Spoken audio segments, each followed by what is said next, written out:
All right, in news just coming in, China's foreign ministry has said that country's ties with India hold great potential and have witnessed new progress after a flurry of high-level exchanges. The foreign ministry spokesperson said, and I quote, "This year, under the guidance of the two leaders, China-India relations have been developing with a sound momentum. We have seen close exchanges at all levels and new progress in all-around cooperation," unquote. Remember, Beijing and New Delhi are making efforts to mend their relations damaged by the 73-day-long Doklam crisis last year. Meanwhile, Prime Minister Narendra Modi will also visit China in the month of June to attend the Shanghai Cooperation Organization Summit, where he'll hold bilateral talks with Chinese President Xi Jinping. All right, joining me live from the WION newsroom is WION's senior editor, Surya Gangadharan. Good afternoon, Surya.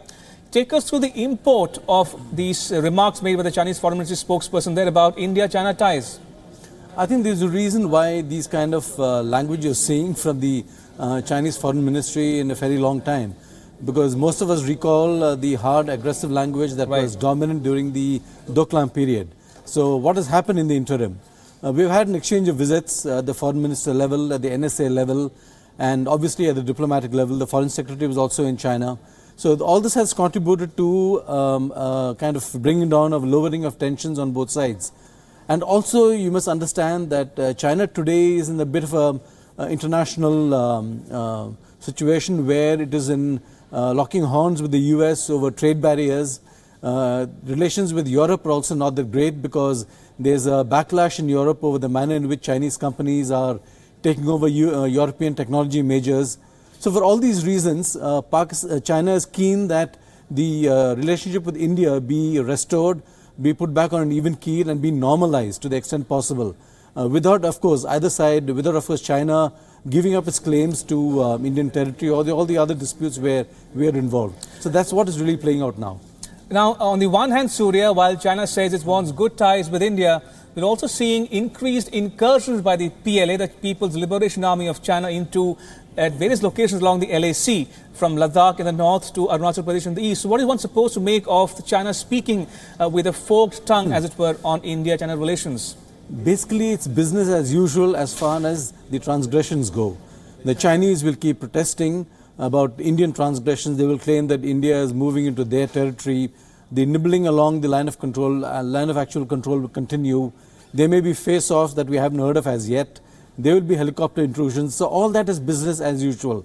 The Chinese are telling us that as far as the border is concerned, their claims remain. They're not going to relent on that. But politically, they want better ties with us. They see a need to at least publicly address India's trade deficit.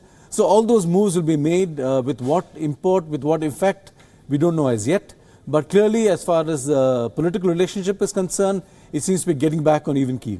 And also very quickly, Surya, now this remark by the Chinese Foreign Ministry spokesperson comes barely days ahead of crucial visits from India to China, beginning with Sushma Swaraj, followed by Nirmala Sitharaman. And the icing on the cake would be the Modi-Xi meeting on the margins of the SCO in the month of June. So what should one expect from these series of visits between now and June from India to China? I think there will be more of this. I think both sides will basically be sitting down to prepare the agenda for the meeting as and when it happens in June, perhaps even earlier, as sometimes we've heard a buzz on that score too. So if there is some meeting earlier, before the SCO actually happens, it means that both sides will go in with a prepared agenda. And there will be discussions on a range of issues, including obviously the trade deficit. There will be a reference to the border issue as well, and possibly a lot of other issues, including Chinese investment in India. So there are a lot of things on the agenda. If you recall some of the newspaper reports in the last few days, they've talked of India again approaching the Chinese for help on building railway networks here, high-speed railway networks. So there are a lot of things on the horizon, a lot of things can be worked out. India needs investment. We're looking to the Chinese to help us out in that respect. The Chinese, I'm sure, will be willing. There will be obviously a trade-off here and there. So let's see what we get. All right. On that note, Surya, thank you so much for joining me on this bulletin. That was WION senior editor Surya Gangadharan with all the latest on the India-China relationship.